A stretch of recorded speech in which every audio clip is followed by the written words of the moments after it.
Le jour où Isabelle Moreau avait découvert la trahison, il pleuvait. Une pluie fine et persistante, comme si le ciel lui-même pleurait pour elle. Debout devant la porte du bureau de son mari, elle était restée figée. La boîte contenant le dîner qu'elle avait préparé avec amour serré contre sa poitrine. Les voix qui filtraient à travers la porte étaient à peine audibles, mais suffisamment claires pour briser son monde en 1000 morceaux. « Tu me manques déjà », murmurait Marc, son mari depuis 2 ans seulement. « Samedi soir, ce sera juste toi et moi. » Un rire féminin avait suivi de bruits qui ne laissaient aucune place au doute. Isabelle avait reconnu cette voix. Claire Lambert, une collègue de Marc qu'elle avait rencontrée lors de soirées d'entreprise. Une femme plus jeune, ambitieuse, qui regardait toujours Marc avec une admiration à peine dissimulée. Ce soir-là, Isabelle était rentrée chez elle, dans cette maison héritée de sa grand-mère qu'elle chérissait tant, et avait pleuré en silence dans la cuisine. Les larmes coulaient sur ses joues, tandis qu'elle réfléchissait à ce qu'elle allait faire. Divorcer immédiatement? Confronter Marc? Au fond d'elle-même, elle savait déjà que la réponse n'était ni l'un ni l'autre. À 42 ans, Isabelle n'avait plus de famille propre. Ses parents étaient décédés depuis longtemps et elle n'avait ni frère ni sœur. La famille de Marc était devenue sa famille. Jeanne et Pierre Moreau l'avaient accueillie comme leur propre fille. Sophie, la sœur de Marc, l'avait acceptée comme une véritable sœur. Et le petit Lucas, son neveu de 6 ans, l'adorait comme une seconde maman. « Tu es comme une fille pour nous », lui disait souvent Jeanne en lui serrant les mains avec affection. Comment Isabelle pourrait-elle supporter de les perdre eux aussi? Les jours suivants, elle avait observé Marc, notant chaque détail qui aurait dû l'alerter plus tôt. Les retours tardifs, l'odeur subtile d'un parfum qui n'était pas le sien, sa soudaine préoccupation pour son apparence, les messages qu'il recevait en souriant discrètement. Comment avait-elle pu être aussi aveugle? L'anniversaire de Marc approchait. Ses 45 ans, un samedi. Isabelle avait passé des nuits entières à échafauder son plan, calculant chaque détail. Une semaine avant la date fatidique, au dîner, elle avait pris son air le plus désolé. « Marc, j'ai une terrible nouvelle », avait-elle dit, en posant sa main sur la sienne. « Je vais devoir partir en voyage d'affaires le week-end prochain. Je ne pourrai pas être là pour ton anniversaire. » Elle avait joué la comédie à la perfection, les larmes aux yeux, la voix tremblante. « Je suis dévastée de ne pas pouvoir célébrer ce jour spécial avec toi, mais cette réunion avec les clients internationaux ne peut pas être reportée. » Marc avait feint la déception, l'avait consolé avec des mots doux, lui assurant que ce n'était pas grave, qu'il fêterait son anniversaire à son retour. Mais Isabelle avait vu cette lueur dans ses yeux, cette excitation qu'il tentait de dissimuler. Cette nuit-là, quand Marc dormait profondément, elle avait pris son téléphone. Il ne se méfiait pas d'elle, ne verrouillait même pas son appareil. Pourquoi l'aurait-il fait? Isabelle n'avait jamais fouillé dans ses affaires auparavant. Les messages échangés avec Claire confirmaient ses soupçons. Il l'avait invitée à passer le week-end chez eux, dans leur maison, dans leur lit. « Ma femme sera en voyage d'affaires. Nous aurons la maison pour nous seuls pendant tout le week-end. On pourra enfin être ensemble sans se cacher. » Isabelle avait replacé le téléphone, le cœur battant. Elle savait maintenant exactement ce qu'elle allait faire. Les jours suivants, elle avait discrètement installé une petite caméra avec audio dans le salon, pour surveiller quand Claire arriverait. Elle devait être certaine du moment parfait pour la surprise qu'elle préparait. En parallèle, elle avait contacté Jeanne, la mère de Marc, pour organiser une prétendue fête surprise. Elle avait proposé que toute la famille se réunisse pour célébrer l'anniversaire de Marc, puisqu'elle-même ne pourrait pas être présente. Une petite fête surprise lui ferait tellement plaisir, avait-elle dit à Jeanne au téléphone. « Je me sens si coupable de ne pas être là. Au moins, il aura sa famille autour de lui. » Jeanne avait immédiatement accepté, touchée par l'attention d'Isabelle. « Tu es toujours si prévenante, ma chérie. Ne t'inquiète pas pour ton voyage. Nous nous occuperons de tout. » Le matin du samedi, Isabelle avait préparé une valise, comme si elle partait réellement en voyage. Marc l'avait embrassée sur le pas de la porte, jouant parfaitement son rôle de mari attentionné. « Tu vas me manquer ?» avait-il dit avec un sourire qui ne montait pas jusqu'à ses yeux. « Fais bon voyage, chérie. Joyeux anniversaire par avance. » avait-elle répondu en l'embrassant une dernière fois. « Je t'appellerai ce soir pour te souhaiter une bonne journée. » Puis elle était partie, sa valise à la main, le cœur battant d'appréhension et d'une étrange excitation. Au lieu de se rendre à l'aéroport ou à la gare, elle s'était dirigée directement vers la maison des parents de Marc, où elle passerait la journée à préparer la véritable surprise. Jeanne l'avait accueillie à bras ouverts, comme toujours. La cuisine était déjà remplie d'odeurs délicieuses. Jeanne préparait les plats préférés de son fils pour son anniversaire. « Tu aurais dû voir ta tête quand tu as proposé cette fête », dit Jeanne en riant doucement, tandis qu'elle pétrissait la pâte ensemble. « Tu avais l'air si triste de manquer son anniversaire. » Si seulement elle savait la vérité, pensa Isabelle, en souriant faiblement. Si seulement elle savait ce qui allait réellement se passer ce soir-là. Pendant qu'Isabelle aidait Jeanne à préparer le gâteau d'anniversaire, un moment particulièrement émouvant survint. La mère de Marc posa ses mains farineuses sur celles d'Isabelle, les yeux soudain brillants de larmes. « Tu es comme une fille pour moi », dit-elle avec une sincérité qui toucha Isabelle au plus profond d'elle-même. « Je ne sais pas ce que nous ferions, Pierre et moi, sans toi. Chaque fois que nous avons besoin de quelqu'un, tu es là. Tu es un ange dans notre vie. » Les deux femmes s'enlacèrent, partageant un moment de tendresse authentique qui fit momentanément oublier à Isabelle la trahison de Marc. Pierre, qui entrait dans la cuisine à ce moment-là, les observa avec émotion avant d'ajouter de sa voix grave « Tu es la meilleure belle-fille que nous aurions pu espérer. Notre fils a eu beaucoup de chance de te trouver. » Ces mots sincères renforcèrent la détermination d'Isabelle. Ce n'était pas seulement sa dignité qu'elle défendrait ce soir, mais aussi l'intégrité de cette famille qui l'avait accueillie comme l'une des leurs. Peu après, Sophie arriva avec le petit Lucas. L'enfant se précipita vers sa tante, les bras grands ouverts. « Tati Isabelle !» s'écria-t-il avec enthousiasme, se jetant contre elle. Isabelle le souleva et le fit tournoyer, savourant l'innocence et la pureté de cette affection enfantine.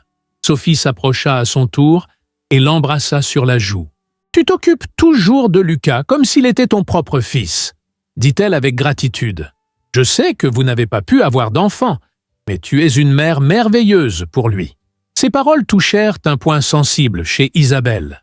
Son incapacité à avoir des enfants avait été une blessure profonde, que l'amour de sa famille, par alliance, avait en partie guéri. Elle serra Lucas contre son cœur. « Il est comme un fils pour moi aussi, » répondit-elle, la voix légèrement tremblante. « Je vous aime tous tellement. » Ils déjeunèrent ensemble, dans une atmosphère chaleureuse et familiale. Isabelle jouait parfaitement son rôle, semblant triste de manquer l'anniversaire de Marc, tout en comptant intérieurement les heures avant sa vengeance. À 14 heures, elle vérifia discrètement son téléphone où elle pouvait voir les images de la caméra installée dans leur salon. Marc venait de rentrer, visiblement nerveux, vérifiant que tout était en ordre dans la maison. À 15h30, la sonnette retentit sur l'écran d'Isabelle. Claire était arrivée, vêtue d'une robe élégante, portant un petit paquet cadeau et une bouteille de champagne. Isabelle observa leur rencontre, le baiser passionné qu'ils échangèrent dès que la porte se referma. Son cœur se serra, non pas de jalousie, mais de dégoût face à tant d'hypocrisie. « Tout va bien, ma chérie ?»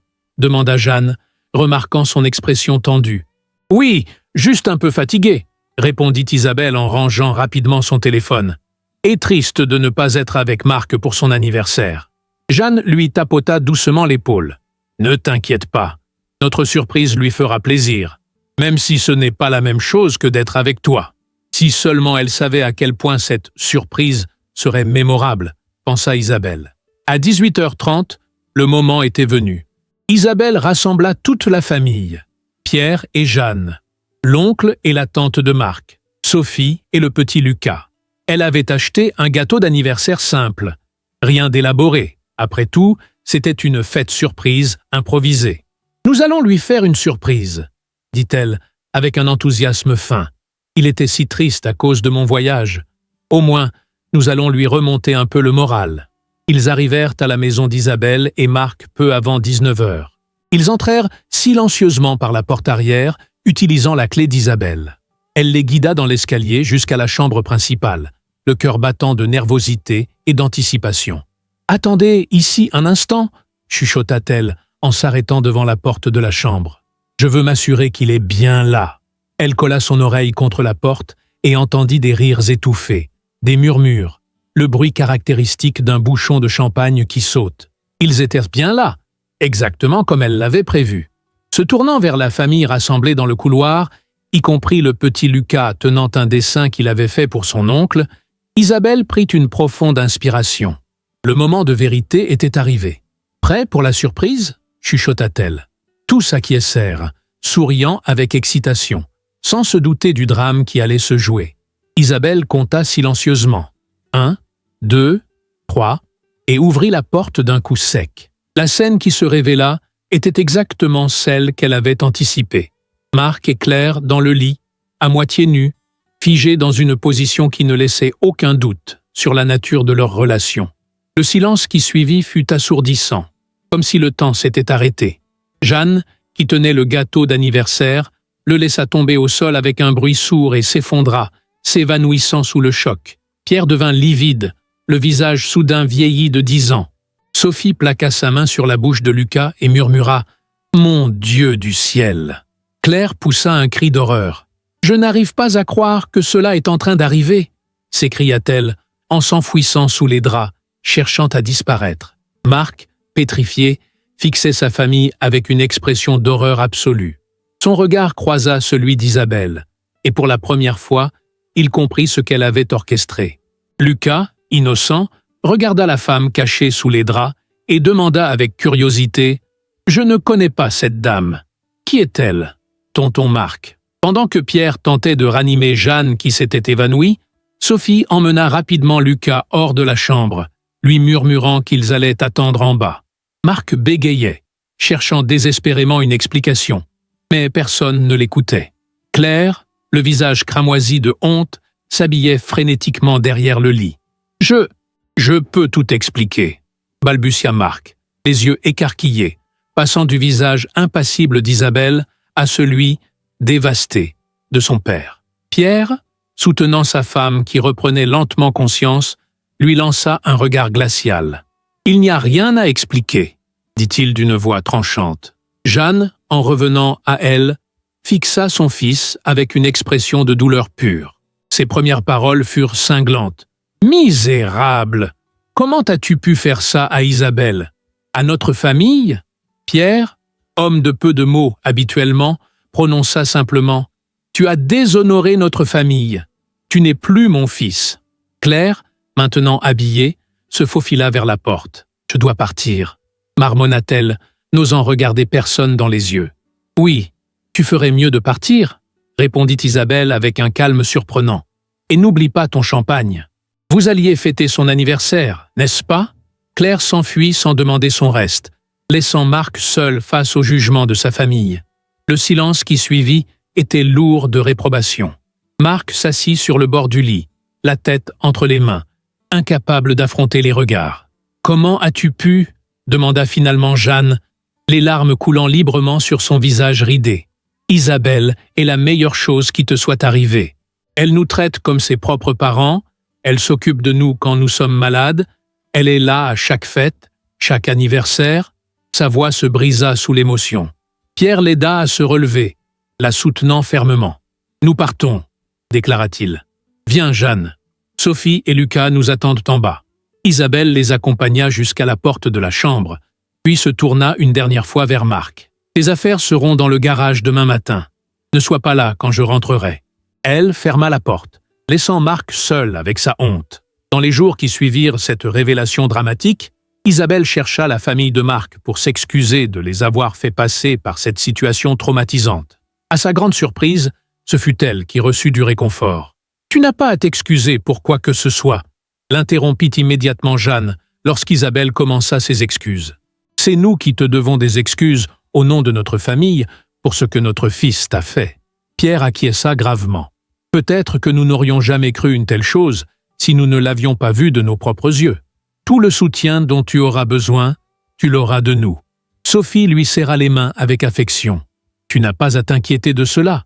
Tu es notre famille, et tu le seras toujours. » Ces paroles touchèrent Isabelle profondément.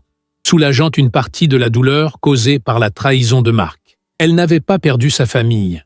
Au contraire, ses liens avec eux s'étaient renforcés par cette épreuve.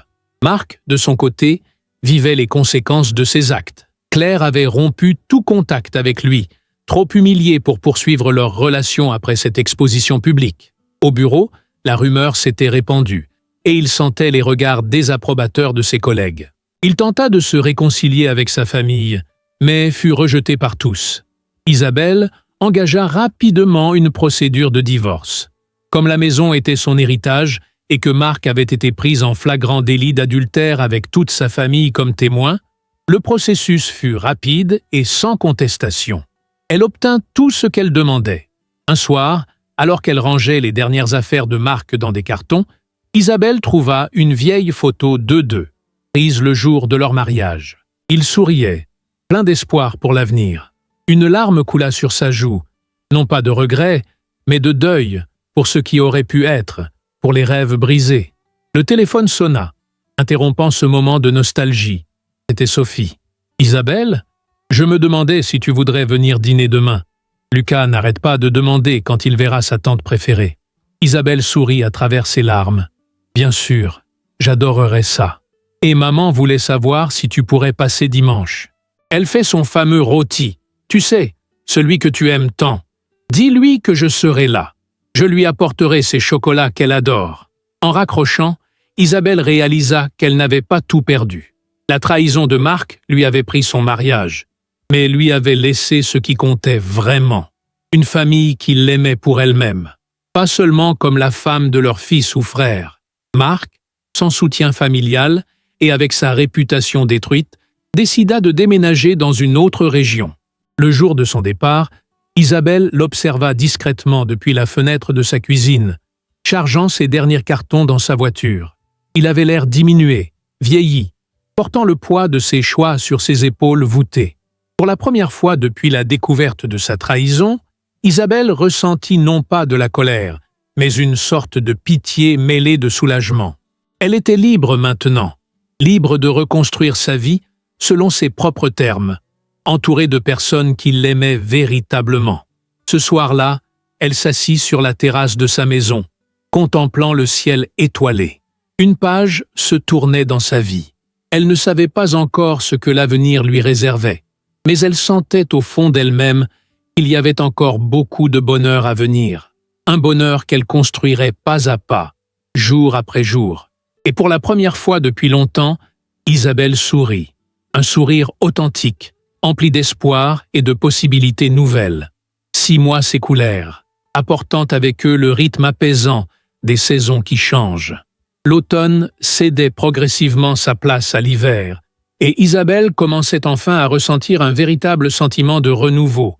Son divorce avait été prononcé 3 mois plus tôt, un moment qu'elle avait célébré non pas avec amertume, mais avec un dîner simple entouré de Jeanne, Pierre, Sophie et Lucas. Ce soir-là, ils avaient apporté un toast à son nouveau départ. « À Isabelle », avait dit Pierre en levant son verre, qui nous a montré ce qu'est la vraie force. Cette force, Isabelle la puisait désormais dans ce qui était devenu sa mission. Réaliser enfin son rêve le plus cher. Un rêve qu'elle avait partagé avec Marc au début de leur mariage, avant que la réalité médicale ne vienne briser leurs espoirs. Elle ne pouvait pas avoir d'enfant biologique, mais rien ne l'empêchait de devenir mère par une autre voie. Un mardi matin de décembre, Isabelle se rendit à l'agence d'adoption où elle avait déposé sa demande 3 mois auparavant.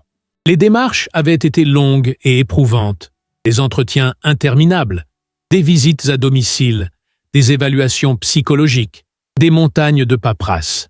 Mais aujourd'hui, elle avait été convoquée pour une nouvelle importante.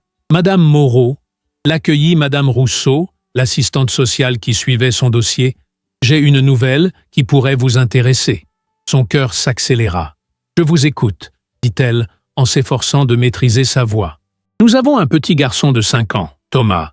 Sa situation est compliquée. Il a vécu des choses difficiles. Sa mère est décédée l'année dernière d'une maladie grave et son père a renoncé à ses droits parentaux, incapable de s'occuper de lui tout en travaillant. » Isabelle sentit un pincement au cœur. « Pauvre petit. Il est intelligent. sensible, mais très réservé. Il a besoin d'un foyer stable, de beaucoup d'attention et d'amour. Nous cherchons une famille, ou dans votre cas une personne, capable de lui offrir cela. Votre profil correspond à ce que nous recherchons. Seriez-vous intéressé à le rencontrer?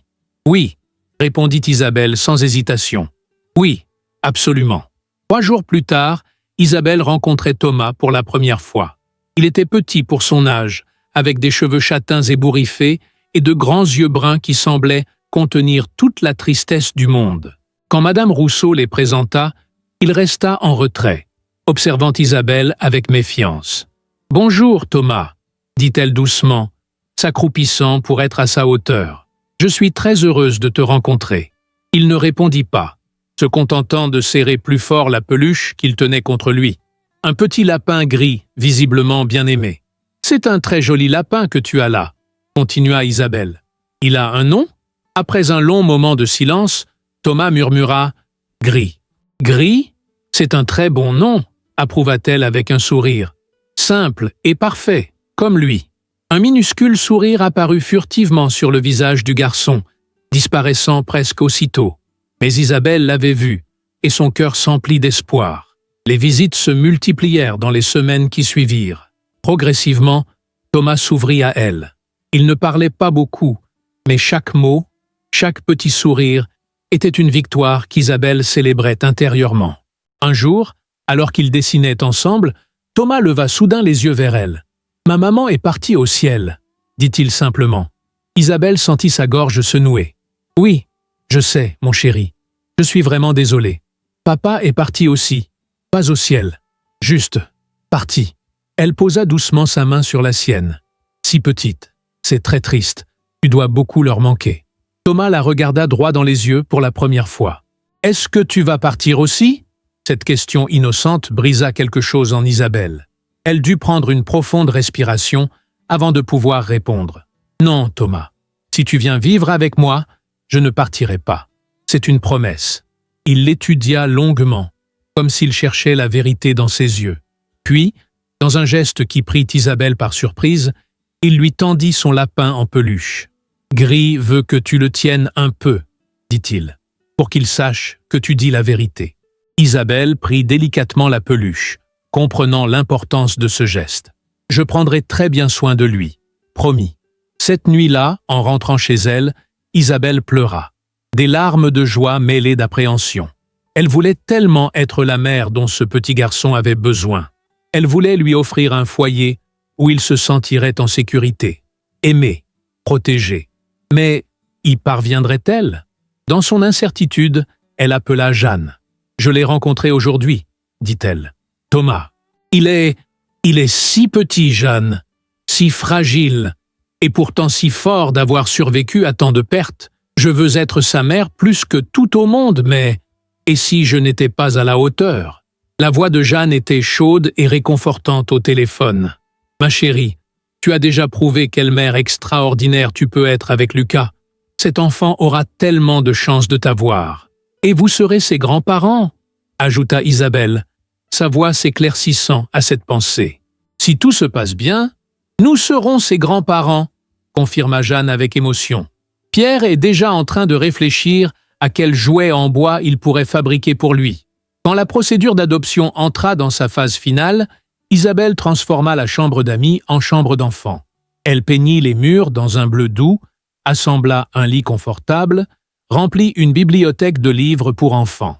Chaque détail était pensé avec amour, chaque objet choisi pour créer un espace où Thomas se sentirait chez lui. Sophie et Lucas vinrent l'aider un samedi. Lucas, maintenant âgé de 7 ans, était surexcité à l'idée d'avoir un cousin. « Il pourra dormir chez nous parfois ?» demanda-t-il en aidant à coller des étoiles phosphorescentes au plafond. « Je lui montrerai mes jouets, et on pourra construire des cabanes ensemble. »« Bien sûr !» répondit Isabelle, touchée par son enthousiasme. « Vous serez comme des frères. » Sophie lui serra l'épaule avec affection. « Tu mérites tellement ce bonheur, Isabelle. Je suis si heureuse pour toi, pour vous deux. » Le grand jour arriva finalement, 1 an exactement après la découverte de la trahison de Marc. Une date qu'Isabelle avait choisie délibérément, transformant ainsi un anniversaire de douleur en célébration de joie. Les papiers officiels d'adoption furent signés et Thomas devint légalement son fils. Quand Isabelle sortit du tribunal, tenant la main de Thomas qui était officiellement devenu son fils, elle ressentit une joie si intense qu'elle en eut le vertige. Le petit garçon leva les yeux vers elle, un mélange de curiosité et d'espoir dans son regard. « On rentre à la maison maintenant » demanda-t-il doucement. « Pas tout de suite » répondit Isabelle, en s'accroupissant à sa hauteur. « J'ai une surprise pour toi. Nous allons rencontrer des personnes très spéciales qui ont hâte de te connaître. » Thomas serra Gris, son lapin en peluche, contre sa poitrine. « Qui ça ? Ta nouvelle famille, tes grands-parents, ta tante et ton cousin. Ils t'attendent. » Une ombre d'inquiétude traversa le visage du garçon. Isabelle lui caressa tendrement la joue. « Ne t'inquiète pas, mon chéri. Ils vont t'aimer autant que moi. Et si tu te sens fatigué ou que c'est trop pour aujourd'hui, tu me le dis, et nous rentrerons immédiatement. D'accord ?» Il hocha la tête, serrant toujours sa peluche comme un bouclier contre l'incertitude. Lorsqu'ils arrivèrent devant la maison de Jeanne et Pierre, Isabelle sentit son cœur s'accélérer. Ce moment signifiait tellement pour elle. Elle voulait que Thomas se sente immédiatement accepté, qu'il comprenne qu'il n'avait pas seulement gagné une mère, mais une famille entière. Elle sonna à la porte, tenant fermement la petite main de Thomas dans la sienne. Jeanne ouvrit presque immédiatement, comme si elle guettait leur arrivée depuis la fenêtre. Son visage s'illumina à la vue du petit garçon. « Bonjour » dit-elle avec douceur. « Tu dois être Thomas. Je suis ta grand-mère, Jeanne. » Thomas se cacha partiellement derrière Isabelle, intimidé. Elle lui sourit avec encouragement. « C'est la maman de… » Il s'interrompit, ne sachant visiblement pas comment définir leur relation. « Même si je n'étais pas marié à son fils maintenant, Jeanne et Pierre seront toujours ta grand-mère et ton grand-père, » expliqua doucement Isabelle. « Les familles sont faites d'amour, pas seulement de sang ou de papier. » Jeanne s'accroupit à son tour, respectant l'espace du petit garçon. « J'ai fait des cookies aux pépites de chocolat. Pierre m'a dit que c'était probablement tes préférés. » « Est-ce qu'il a raison ?» Un petit sourire apparut sur le visage de Thomas. « J'aime beaucoup les cookies, » admit-il. « Alors viens !» dit Jeanne en lui tendant la main. Ils sont tout chauds. À l'intérieur, Pierre attendait dans le salon. Son visage habituellement austère s'adoucit immédiatement à la vue de Thomas. À côté de son fauteuil se trouvait un objet recouvert d'un tissu. « Bonjour mon garçon » dit-il de sa voix grave mais chaleureuse. « Bienvenue dans la famille. » Thomas s'approcha timidement, intrigué par l'objet mystérieux. Pierre sourit et retira le tissu, révélant un magnifique cheval à bascule en bois, sculpté et peint à la main. « J'ai fait cela pour toi » dit-il simplement. « Chaque enfant devrait avoir un cheval pour voyager dans son imagination. » Les yeux de Thomas s'écarquillèrent de surprise et d'émerveillement. Il s'approcha lentement du cheval, caressant le bois poli avec révérence. « Il est pour moi. Vraiment ?» demanda-t-il, comme s'il n'osait pas y croire. « Vraiment » confirma Pierre. « Il t'attendait. » Thomas se tourna vers Isabelle, cherchant confirmation. Elle hocha la tête, la gorge serrée par l'émotion. Le petit garçon se hissa prudemment sur le cheval, et Pierre lui montra comment se balancer doucement. Un rire cristallin, le premier qu'Isabelle entendait de lui, s'échappa de ses lèvres quand le cheval se mit en mouvement. La porte d'entrée s'ouvrit à nouveau et Sophie entra avec Lucas. Le garçon plus âgé se précipita immédiatement vers Thomas. « Salut, je suis Lucas, ton cousin. Tonton Pierre t'a fait un cheval. Il est trop cool. Il m'a fait un camion de pompiers pour mes 5 ans. Je te montrerai. » Thomas, initialement intimidé par cette exubérance, se détendit peu à peu sous le flot de paroles amicales de Lucas. Bientôt, les deux garçons discutaient du cheval à bascule. Lucas montrant fièrement à Thomas comment faire galoper plus vite. Sophie s'approcha d'Isabelle et l'enlaça fermement. « Félicitations, maman » murmura-t-elle à son oreille. Ce simple mot « maman » fit monter les larmes aux yeux d'Isabelle. C'était réel. Elle était mère. Après toutes ces années de désir et de chagrin, après la trahison et la douleur, elle avait finalement ce qu'elle avait toujours voulu. Un enfant à aimer, une famille complète. Jeanne apporta les cookies promis et du chocolat chaud pour tout le monde. Ils s'assirent ensemble dans le salon. regardant les deux garçons jouer. Thomas s'ouvrait comme une fleur au soleil, de plus en plus à l'aise, son rire se faisant plus fréquent. « Même si je n'étais plus là, » dit soudain Thomas à Lucas, partageant une inquiétude profonde, « Gris sera toujours ton ami. » Lucas, avec la sagesse simple des enfants, secoua la tête. « Mais tu ne vas pas partir. Tu es mon cousin maintenant. Pour toujours. » Pierre posa sa main sur l'épaule d'Isabelle. « Ce petit a trouvé sa place. Regarde-le. Il est déjà l'un des nôtres. » Elle acquiesça, incapable de parler tant l'émotion était forte. Jeanne s'assit à côté d'elle et prit ses mains dans les siennes. « Merci, » dit-elle, les yeux brillants de larmes. « Merci de nous avoir donné un si beau petit-fils. » Ce soir-là, quand Isabelle ramena Thomas à la maison, leur maison, il était épuisé mais heureux. Alors qu'elle le bordait dans son nouveau lit, entouré d'étoiles phosphorescentes, il la regarda avec des yeux lourds de sommeil. « Est-ce que je peux t'appeler maman maintenant ?» demanda-t-il dans un murmure. Le cœur d'Isabelle explosa de bonheur. « Oui, mon chéri, j'aimerais beaucoup ça. »« Bonne nuit, maman, » dit-il en fermant les yeux, serrant Gris contre lui. « Bonne nuit, mon fils, » répondit-elle, déposant un baiser sur son front. Elle resta là, à le regarder s'endormir, repassant mentalement les événements de la journée. Non, de toute cette année. La trahison de Marc avait semblé être la fin de son monde. Mais ce n'était en réalité que le début d'une nouvelle vie. Une vie meilleure, plus authentique, remplie d'un amour véritable. Ironiquement, c'était grâce à la tromperie de Marc qu'elle avait trouvé sa véritable place, sa véritable famille. Elle n'était plus définie par son rôle d'épouse de quelqu'un, mais par les liens d'amour qu'elle avait tissés elle-même. Mère de Thomas, fille de cœur de Jeanne et Pierre, sœur de Sophie, tante de Lucas. En sortant doucement de la chambre de son fils, Isabelle sourit dans la pénombre.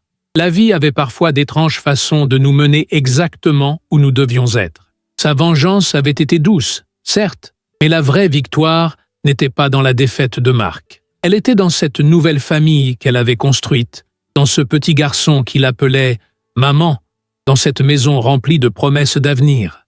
La roue avait tourné, et la vie continuait, plus belle et plus riche qu'elle ne l'aurait jamais imaginé. Si vous avez aimé cette histoire jusqu'ici, n'hésitez pas à laisser un j'aime et abonnez-vous à la chaîne. C'est un geste simple pour vous, mais qui m'aide énormément. N'hésitez pas à partager vos impressions dans les commentaires. Merci pour votre compagnie et votre café, et à la prochaine histoire.